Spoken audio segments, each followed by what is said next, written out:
The Bosphorus, meeting place of East and West, of two different cultures and religions.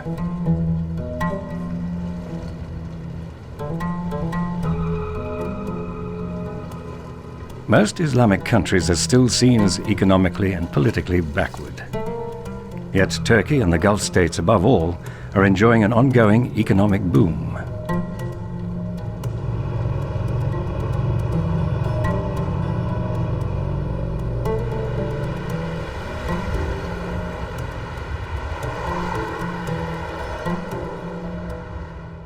There has been much talk of Islamic finance, an economic concept with its roots in Sharia law.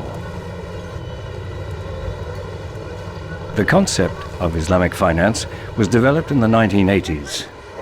Since then, Volker Nienhuis has been studying the principles of Islamic economics, whose central tenet is a ban on interest and speculation.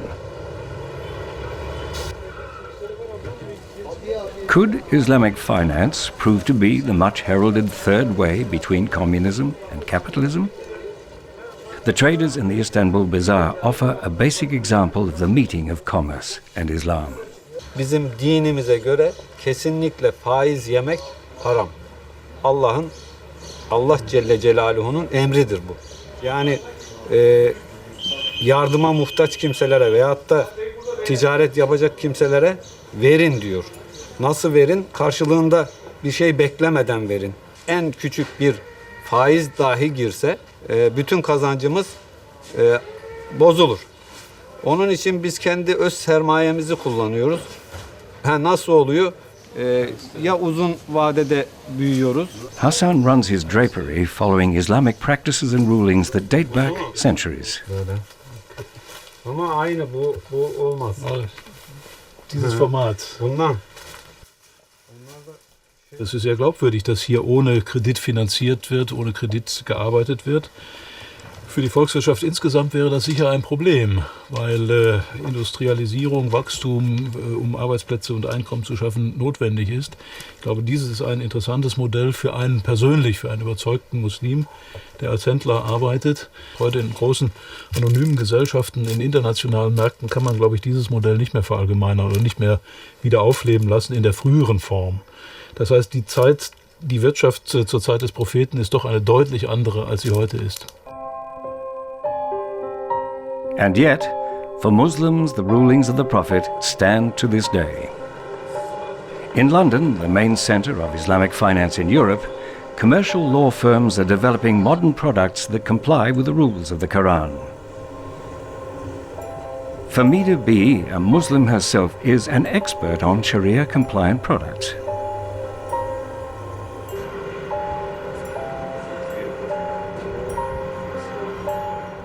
A Sharia-compliant product is a product which complies with Islamic principles on doing business, and the one that everybody knows about is the prohibition against paying interest. There are also other restrictions. You can't, for example, have a contract that's purely speculative. So you can't have some of these derivatives products which are intended just for the purpose of creating a profit, and there's nothing underlying them.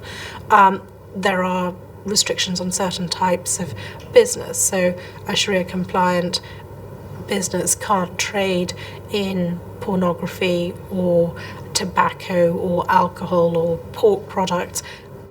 The United Kingdom was quick to recognize the significance of Islamic finance.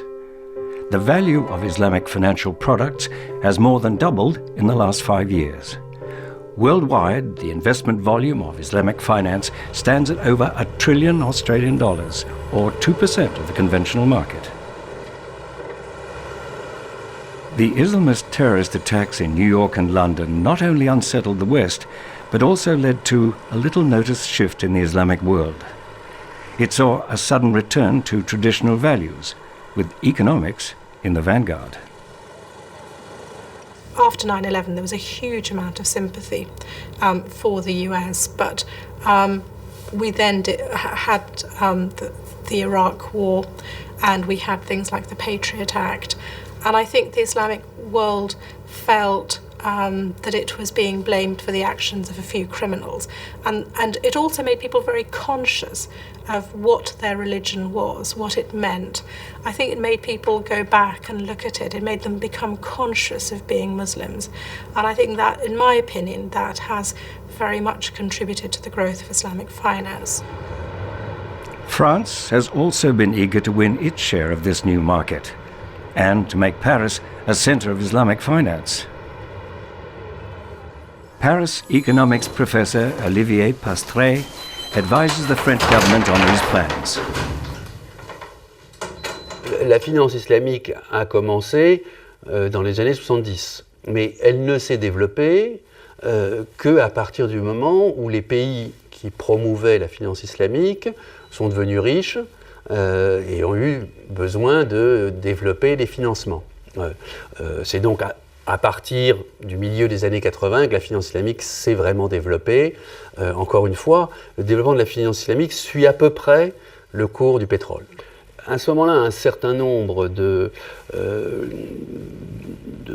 philosophes, de théoriciens de l'islam ont dit on ne peut pas désobéir aux principes de l'islam dans la vie financière. Encore une fois, la financiarisation de l'économie, c'est assez récent, hein, et en particulier dans les pays du sud de la Méditerranée et dans les pays du Golfe.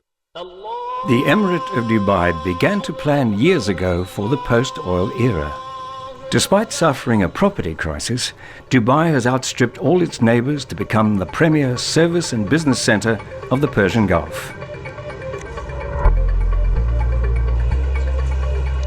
Peter Casey is an expert on finance and insurance. He came to Dubai from London in 2002. 85% of the people living in the United Arab Emirates are foreigners from a great variety of backgrounds. There are now more nationalities living in Dubai than in New York. Although Sharia law influences public life in many Arab countries, the economic boom in the Gulf was largely financed in the Western way. However, things are changing. In the States, at the Gulf Cooperation Council, to which Dubai belongs, Islamic finance now has a 22% share of all investments.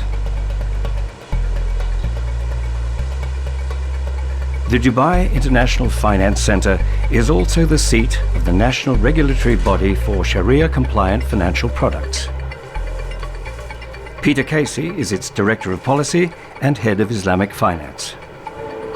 I'm not a Muslim, I'm Christian. What that does do though, is make it natural for me to believe that people who have a faith will expect to express it in the whole of their lives and not just in where and how they worship. The Muslim approach to Islamic finance, that it is a natural outworking of their faith, is one that makes sense to me. If you were developing, say, a Christian ethical investment fund, and there are some, and you had to debate about whether you could invest in an in vitro fertilization clinic, some Christians would say yes, some would say no. If we have that discussion 100 years hence, that argument may well have played itself out. But even within Christianity, we are coming to grips with some new possibilities of the modern world, and we haven't got a consensus on it. Exactly the same things happen in the Muslim world. Bahrain is the seat of the Accounting and Auditing Organization for Islamic Financial Institutions. Led until recently by Dr. Mohammed Nidal Al-Sha'ar, the organization draws up international standards for Islamic banking and finance. It emphasizes that one of the cornerstones of Islamic finance is the observance of ethical principles.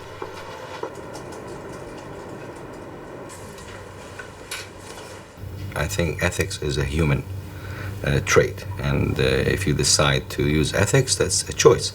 So we opted to use ethics in our system, and those ethics stem from our Sharia law, which is the skeleton and the structure of Islam as a religion. And so you see in all of our transactions real protection to the customer, to the investor, and after all to the society. Because the purpose of transacting in a Sharia compliant way is to build planet Earth. That's your final objective. Dans la réalité, les fonds islamiques tels qu'ils existent aujourd'hui sont assez souvent investis dans l'immobilier, dans le foncier, dans les industries agroalimentaires, dans le tourisme, relativement peu dans l'industrie et relativement peu dans les services. Il y a sûrement, j'en connais pas, mais il y a sûrement des fonds islamiques qui investissent dans l'économie verte, mais il n'y a pas particulièrement de recommandations dans ce domaine-là. Encore une fois, il faut bien distinguer la philosophie qui est assez spécifique et la réalité, où en fait dans la réalité, on a à peu près les mêmes produits financiers, à peu près les mêmes types d'investissements que dans la finance qu'on va appeler conventionnelle.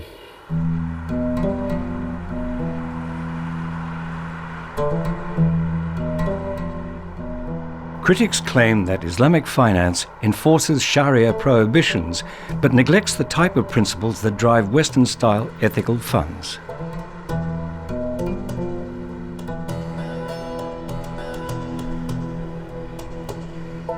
The social principles of the Quran are often ignored, for instance, in the treatment meted out to guest workers in the Gulf states.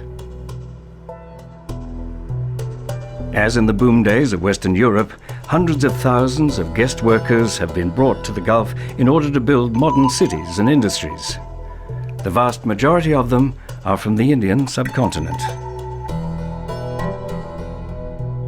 Many are Muslims from Pakistan, India, or Bangladesh, yet they are housed in camps well outside of the cities. Anyone who loses his job has 3 months to find another one. After that, he is deported. There are no trade unions and no welfare safety net. अब के को खुशी अब सबै परिवारलाई घरमा छोडेर आएको छौं यहाँ के को खुशी आफ्नो मजबुरीले यहाँ आएको छौं खुशी त छैन तर पैसाको कमीको कारणले गर्दा यहाँ बस्न परेको छ विदेशमा कसको खुशी हुन्छ र कि विदेशमा बस्ने परिवारलाई छोडेर हैन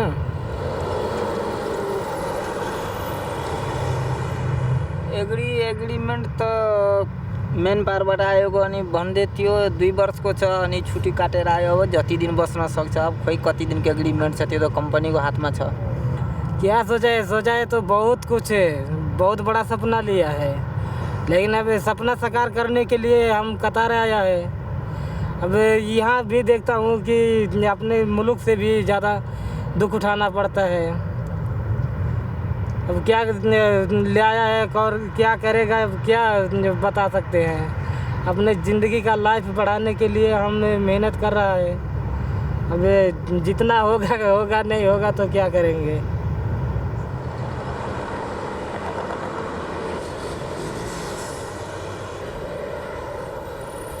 The lives of the impoverished migrant workers who poured into the Gulf states illustrate just how difficult it is to bridge the gap between the aspirations and the reality of Islamic economic ethics.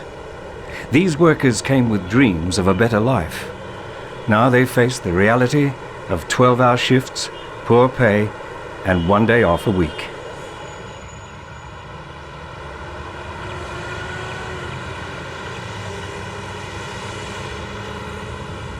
While the Gulf states import labor and expertise from overseas, Turkey's booming economy is entirely homegrown. Straddling Europe and Asia, the country is in a unique position, and not only geographically. In recent years, Turkey's export revenue has trebled, and its average growth rate of 6% is higher than any in Europe. One factor driving the boom is industrialization in the long-neglected east of the country. 800 kilometers from Istanbul, Anatolian businessmen have built a network founded on Islamic values. They've been dubbed the Islamic Calvinists. Der Begriff ist so zu verstehen, dass die Calvinisten ja aufgrund ihrer religiösen Überzeugung ihre wirtschaftlichen Aktivitäten im Diesseits auf die sozusagen Entlohnung im Jenseits ausgerichtet haben. Sie waren sparsam, arbeitsam, haben investiert, haben ihr Kapital nicht brach liegen lassen. Und genau das sind Eigenschaften, die wir jetzt auch in Anatolien finden bei Unternehmern, deren Religion der Islam ist. Aber die Charaktereigenschaften, die Ausprägungen sind sehr vergleichbar mit dieser protestantischen Richtung, die ja von Max Weber als Begründung für den Aufstieg des kapitalistischen Amerika genutzt wurden. This new class of religious entrepreneurs represents a current of Islam that is open to technical innovation and a free market economy. The huge industrial district around the city of Kayseri in central Anatolia produces furniture, household goods and food. In 2010, its 850 businesses had a workforce of 60,000 and often ran 3 shifts a day. The combined turnover was over 6 billion Australian dollars. Milkai, a company specializing in textile recycling, funds its investments out of savings or profits.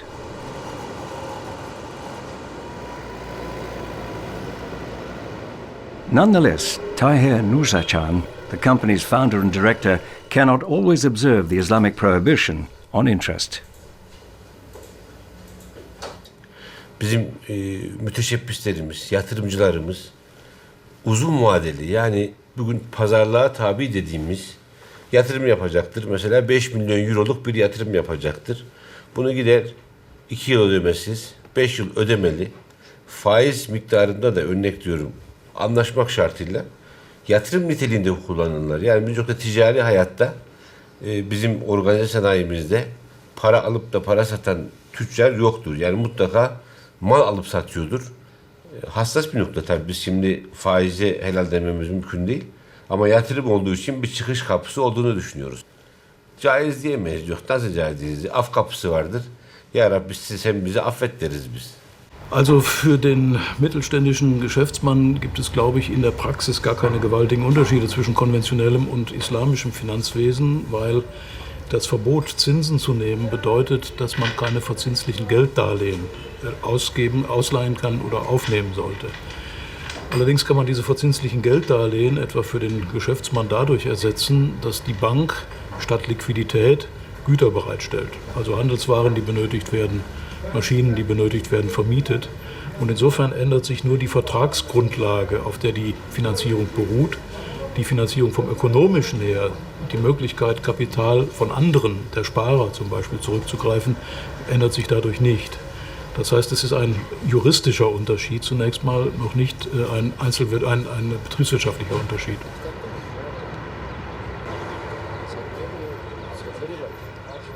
Zakaria Joshkun comes from Eseli, a village in central Anatolia. Like many of his peers, he had no vocational training. So, after his military service, he left his village in search of work. Then he heard from friends that in Kayseri, they were looking for workers. Bizim buralarda yaygın olan gurbetçilik dediğimiz şey inşaat üzerine.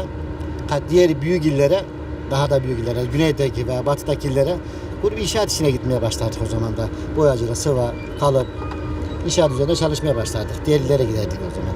Yurt dışına çıkma? O biraz zordu. Yurt dışına çıkmayı düşünmedim şimdi. Çıkamazdı tabii ki. Şimdi meslektaşlarımız şimdi her yerden var. Hemen Kayseri'nin doğu tarafındaki olan illerimizden. Her taraftan var. Sivas'tan var, Yozgat'tan var, Adıyaman'dan var, Erzurum'dan var, Adana'dan var, güneyden. Her Nevşehir'den var. Her yerden Kayseri'ye göç alarak geliyor. O arkadaşlarla beraber çalışıyoruz. Şimdi Kayseri'de işsizlik oranı yok. İşsizlik yok diyecek kadar az. Ben ilk geldiğim yer burası. 15 years ago, Zakaria started out at Milkai Textiles as an untrained worker. Today, he is in charge of quality control. The recycling company produces goods ranging from towels to rugs and mattresses, and even materials used in resurfacing roads.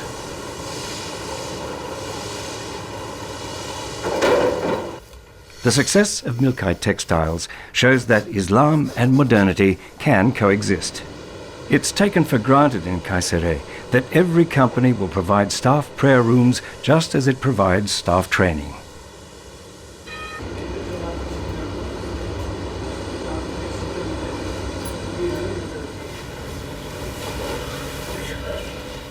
Allahu Ekber. Allahu Ekber. The owners of the local factories feel a strong sense of responsibility to the community. Their dedication has deep roots in the traditions of Islamic welfare. Schools and cultural institutions, scholarships, and even roads and hospitals are funded by private donations.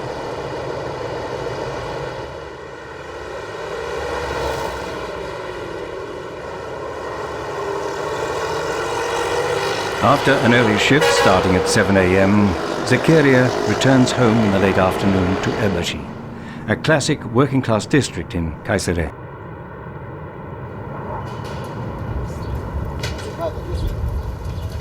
Here he shares a 60-square-meter apartment with his wife, his 2 children, and his mother-in-law.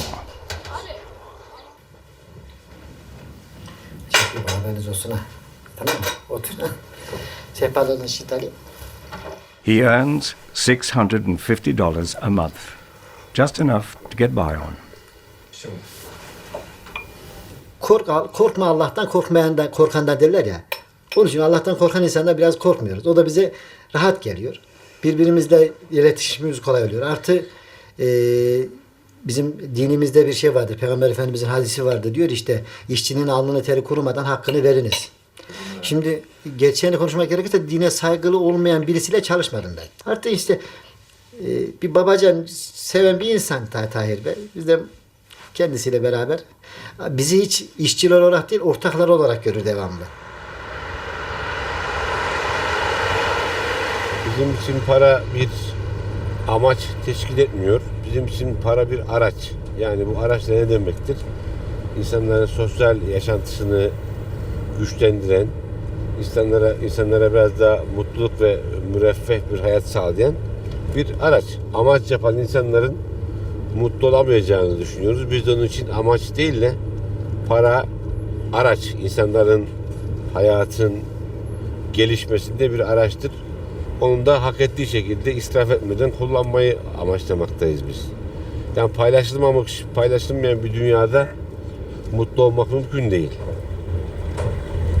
Tahir Nuzercan embodies the type of paternal businessman that has become very rare in Western economies, driven as they are by shareholder value. Of course, this is not to say that there are no social differences between the factory owner and his workers. Teşekkür ediyorum, sağ olun. Olmaz yok çocuklarımın iş konusunda bize sorular olmaz. Mümkün mertebe eve iş gelmez.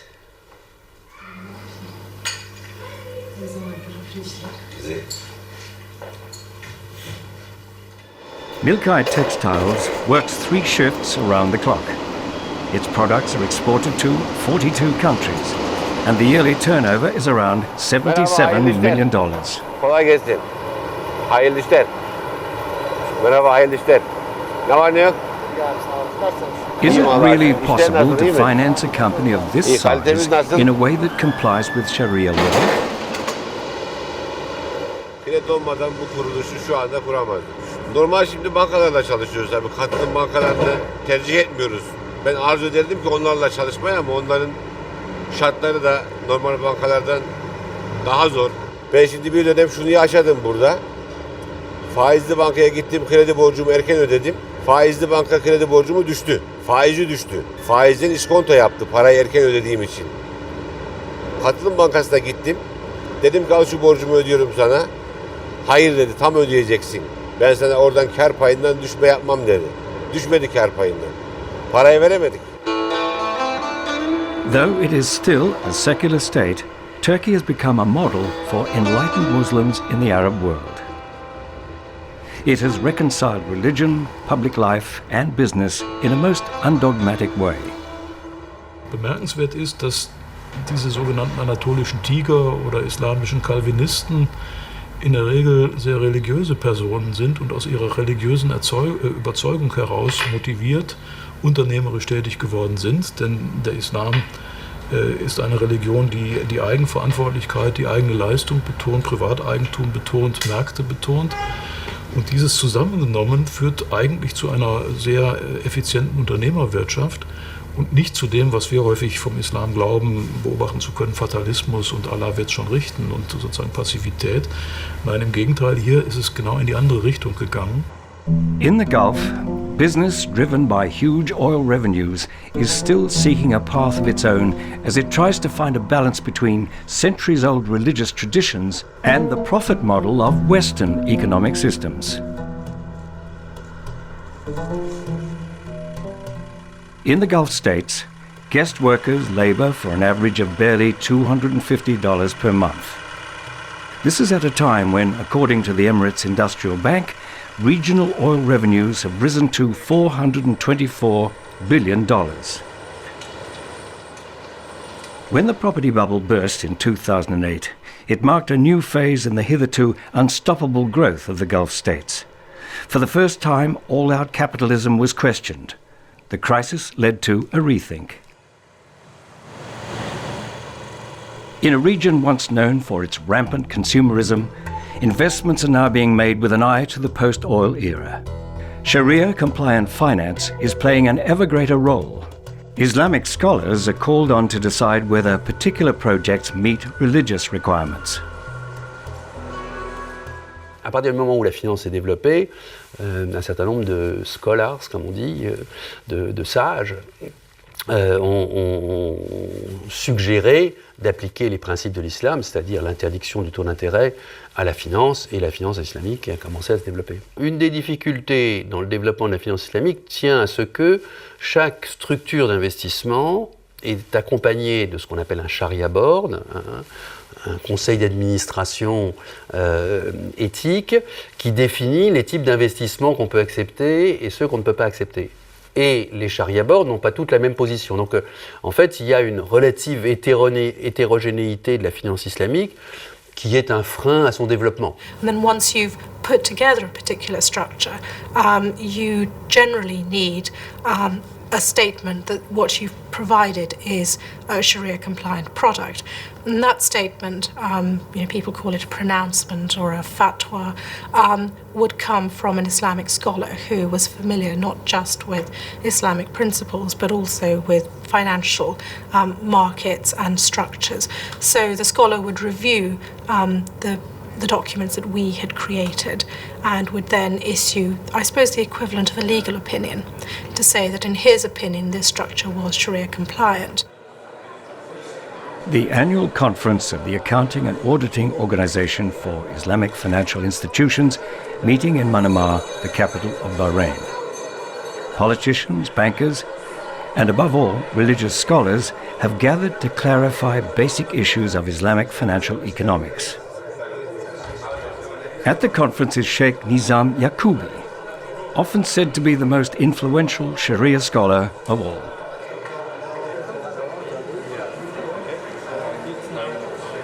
Along with the colonial era came certain legal systems and also the banking system. However, the majority of the Muslims did not accept the interest model. Even if they deposited their funds for safekeeping or so in certain areas, but in many countries, they are underbanked. And the reason for that is that they don't believe in the interest-bearing system. So after the colonial powers were, leaving the country, many intellectuals started to ask for return back to the original system. The system has been there, but it has not been documented. It has not been put on papers. It was not turned into institutional type of business. It is only in the early 70s that the business took on an institutional form. Few banks were formed, and they labeled themselves as Islamic banks, and they transacted in an Islamic way that comply with Sharia principles and rules. The stronger the growth of Islamic finance, the greater the need for informed advice. But the number of Sharia scholars is limited. In the whole world, there are just 300 of them to share the 1,000 or so counseling contracts, the so-called Sharia mandates. Their influence on Islamic business finance is therefore considerable.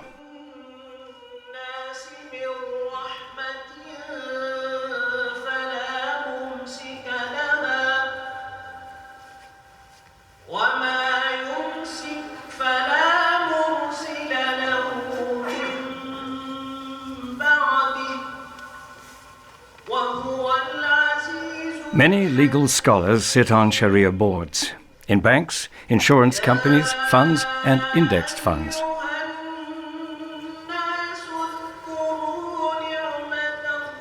But with so many scholars in these positions, can they really be called independent advisors?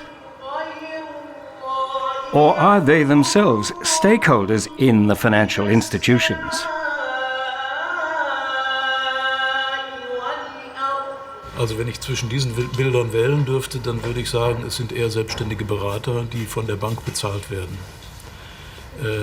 Zum einen gibt es keine Kirche in dem Sinne, zum anderen sind es relativ wenige Experten, die auch zum Teil durch nicht standardisierte Ausbildungsgänge Expertise erworben haben, Anerkennung gefunden haben unter ihren Kollegen und deswegen eine relativ kleine Gruppe von sehr prominenten Scharia-Gelehrten im Augenblick tonangebend sind, so etwa 30 bis 35 sind. Nun kommt es sehr darauf an, wie der einzelne Rechtsgelehrte die Buchstaben des Vertrages und die Buchstaben der Scharia miteinander in Übereinklang bringt, wobei ich bei den Buchstaben der Scharia schon gezögert habe, weil es gibt kein geschriebenes Gesetzbuch, sondern es gibt Rechtsschulen, unterschiedliche Rechtsschulen, die unterschiedliche Prinzipien und unterschiedliche Methoden der Rechtsfindung jeweils verfolgen.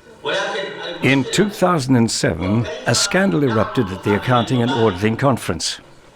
One of the most prominent but also most controversial legal scholars, Pakistani Sheikh Taqi Usmani, alleged that 85% of the so-called shukuks, or Islamic loan products, were not Sharia compliant. The shukuks were only a relatively small proportion of the Islamic bank's portfolio, but his comments sparked intense debate.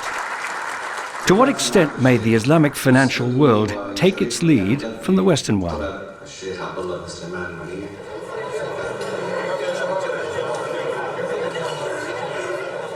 Since the current financial crisis began, both conservative and liberal representatives of Islamic financial theory have emphasized that such a thing would be unthinkable in their system. When money is traded, no extra asset has been created. I lent money to you and claimed some interest on it, and that's it. So no new asset has been created. But as Islam, through its injections, has provided a system of financing where each and every single transaction of financing is backed by asset. It cannot be merely trading in money that has been multiplied by the so-called derivatives. You know that the derivatives, the worth of derivatives has grown to the extent of 12 times more than the GDP of the whole world, while there is nothing behind them, no asset at all, no real economy, just numbers fed in the computers. In the Gulf states, the growth of the Islamic financial industry is more apparent than anywhere else. The largest sovereign wealth funds in the world have at their disposal huge amounts of capital that must be invested. But not even the Islamic financial world can escape the pressures of growing competition in the international capital and financial markets. So, it too constantly thinks up new financial products to generate growth and offer attractive profit potential.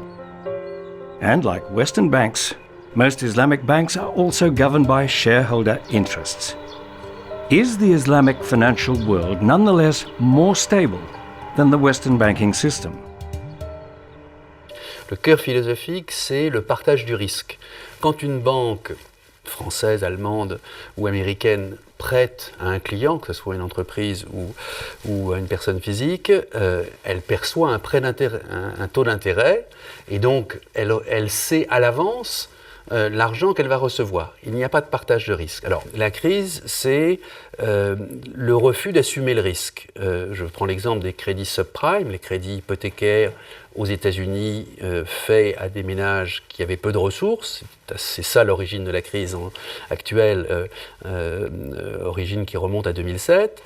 Ces crédits étaient titrisés, terme technique qui est très simple, qui consiste à transférer le risque. Donc, par rapport à ça, le principe philosophique de la finance islamique qui est de dire on ne transfère pas le risque, on ne se défausse pas, on ne se garantit pas, mais on partage, me paraît adapté à la Période actuelle. Wenn Sie sich die westliche Bankenszene angucken, dann haben wir große Probleme bei den international aktiven Investmentbanken, aber die regional orientierten Banken, die Banken mit einer starken Einlagenbasis, Sparkassen, Genossenschaftsbanken und Ähnliches, sind relativ gut durch die Krise gekommen.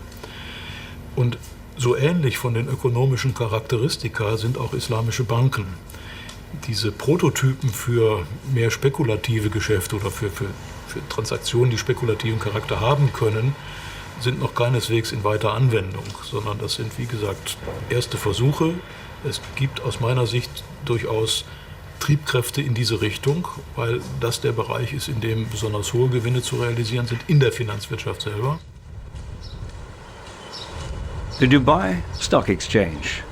The Islamic financial system has joined the world of high finance.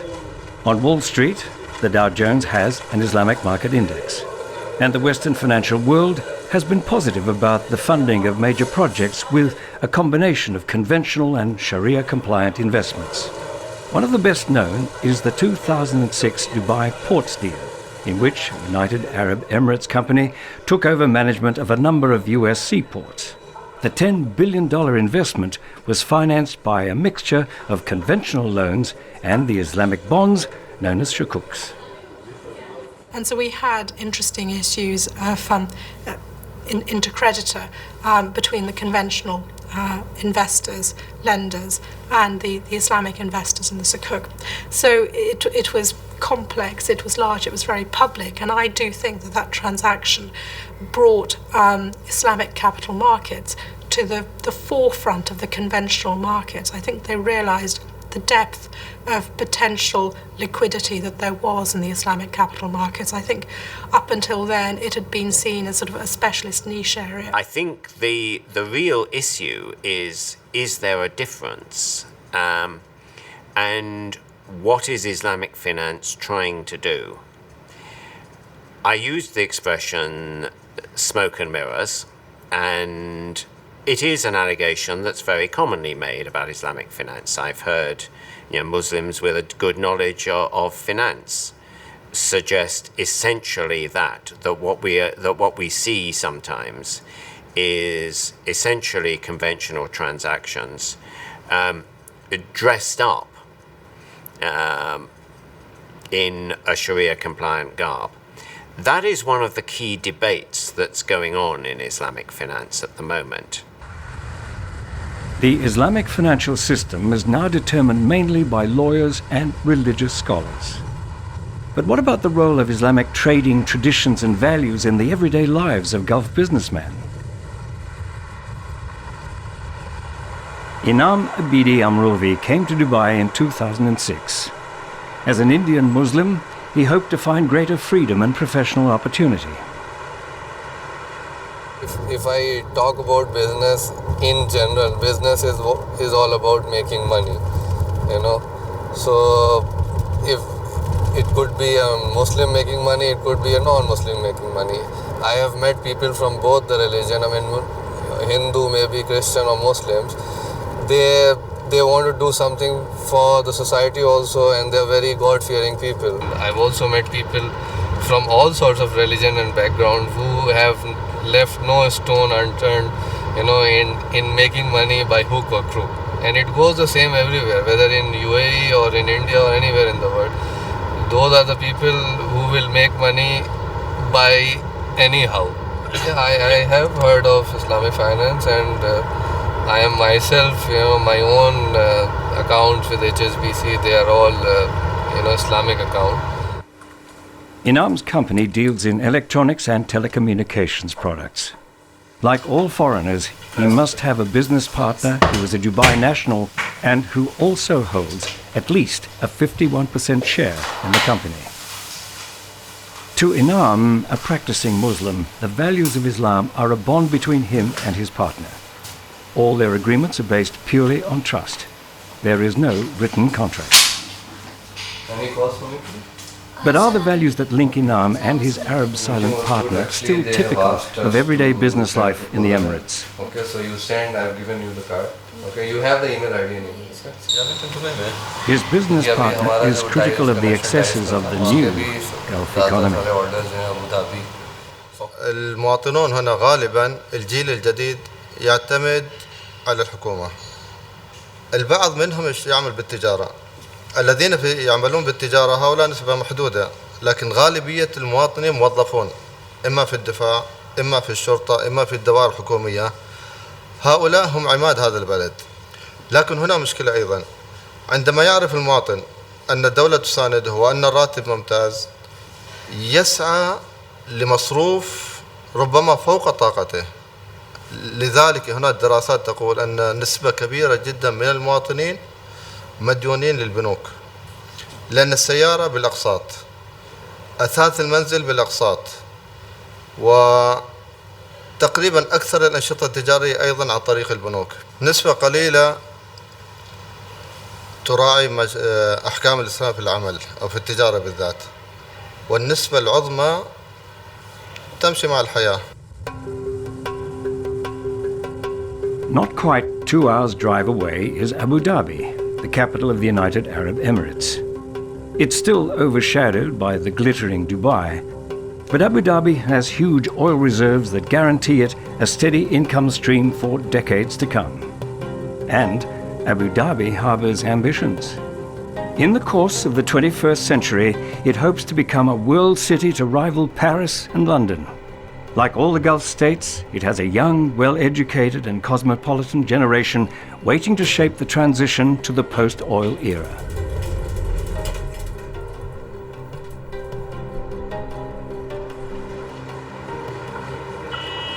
Rami Al-Tayyar works as a manager for an American hotel chain.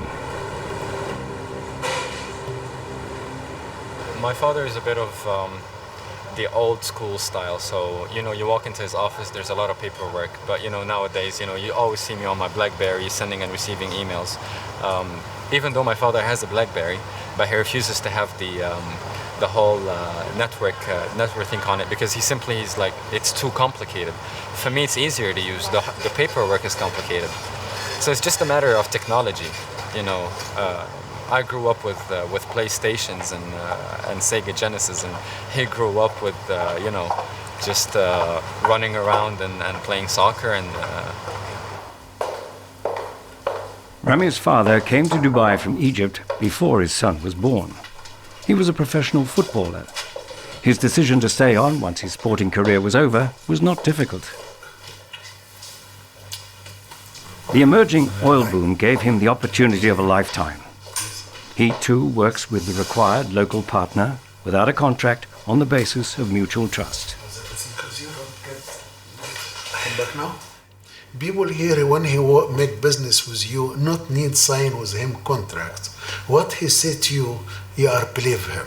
I see very nice people talk with me nice and want to make something new. When I am start work with my boss, we are start work together like two brothers in one family, one companies. For sure, something change, but still, these people I told you is living in desert. Desert people like not people living in the town like any country in the world. Different. It's still pure. Still have nice heart. I never ever feel work for somebody. And when we are go meet with the people, my boss, he say, we are work together. He not say work for me. This is very important about psychology for anybody, I tell you example, son for my boss, he said to me, uncle, and also my son, he said to my boss, uncle was say by Arabic Ammi, this meaning my uncle, you know. That's my uncle, and that's my father over here. My father has been working with him for the past 40 years, and this man almost raised me, my uncle Ghanem. Love him to bits. This is me when I was young. You can see the little Michael Jackson look over here. This is my mother. Yeah, how are you? She takes care of me, still. 27 years old, I don't care. Thank you. Thank you. And this is the view I told you guys about. Family, social and political relations remain shaped by patriarchal and autocratic structures. Wealth and power remain in the hands of a few ruling families. While citizens of the Emirates prosper, business development and the country's infrastructure are managed almost entirely by foreigners. Their rights are restricted, their future uncertain. Rami Al-Tayyar was born in Abu Dhabi, but he will never be entitled to the passport of the country he calls home. This is my country. This is Abu Dhabi. This is the perfect spot, you know, just to come and think for a second. Look back. Every person here, every person that was born here, you know, when he sees this, it feels like I actually achieved something. I actually helped build this place somehow. It's been told that Muslims are poor. It's true. And how do we relieve them from poverty? You cannot just distribute money. You have to install a system that will enable them to take an opportunity, economic opportunities, investment opportunities, and translate that into life functions such as education, work, you know, better life conditions for all. Islamic economic theory has not created a third way between capitalism and communism. But it does have the potential to make a deep and lasting change to the Muslim world, economically, but above all, socially and politically. La possibilité de rayonnement de la finance islamique est le même que la possibilité de rayonnement de la religion de l'islam. Et donc, je pense que après la crise, la finance islamique continuera à se développer. Je pense que la finance islamique est à la fois différente dans sa philosophie et souvent très proche dans son application. Et j'ai tendance à dire de manière triviale, c'est de la finance anglo-saxonne peinte en verte. Es gibt eine Aufgabe für islamische Banken, die liegt nicht darin, das Gleiche nochmal zu erfinden, was wir schon längst haben, nur noch komplizierter. Also die gleichen spekulativen Instrumente auf einer anderen Rechtsgrundlage bringt uns wirklich nicht weiter. Aber vernachlässigte Sektoren, vernachlässigte Unternehmerschichten zu fördern, das wäre, glaube ich, lohnend und auch machbar. The success of the religious entrepreneurs in Anatolia shows that an economy grounded in Islam can play a part in positive social change. Yet, as long as this remains no more than a vision in the Gulf states, Zakaria Joshkun's confession of faith will sound more like a challenge to the ruling classes in the Gulf. İslam dini bir eşitlik dinidir. İnsanların eşit olduğunu, siyahın beyaza, beyazın siyaha hiçbir üstünlüğün olmadığını, sosyal adaletin tam olduğunu, herkesin Allah katında takvada, yani yapmış olduğu ibadetlerde üstünlük olacağını söylüyor. Yani şeydeki gibi bir ırkçılık veya bir insanlara kendisinin aileden dolayı, soydan soptan dolayı üstünlüğünü hiçbir zaman kabul etmiyor İslam dini. İslam dininde bir köleyle efendi aynı anda namazını kılabiliyor. Kur'an-ı Kerim'de de var bu. Peygamber Efendimizin hadislerinde de var. Aynı yerde durabiliyor, aynı yemekten yiyebiliyor, aynı arabaya binebiliyor. Hiçbir zaman sınıf ayrımı veya da başka üstünlük yoktur. Üstünlük sadece yapmış olduğun ibadettedir dinimize olarak.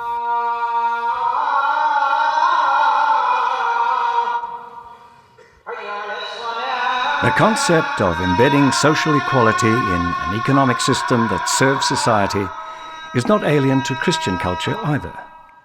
It's just that this ideal has never prevailed. The same fate appears to be threatening Islamic business ethics. Sophisticated, Sharia-compliant financial products are not signs of a new system striving for development, sustainability and social justice, but of a system aiming to maximize profit under the auspices of religion. Their marketplace is the International Stock Exchange, and ethics and morality never rated very highly there.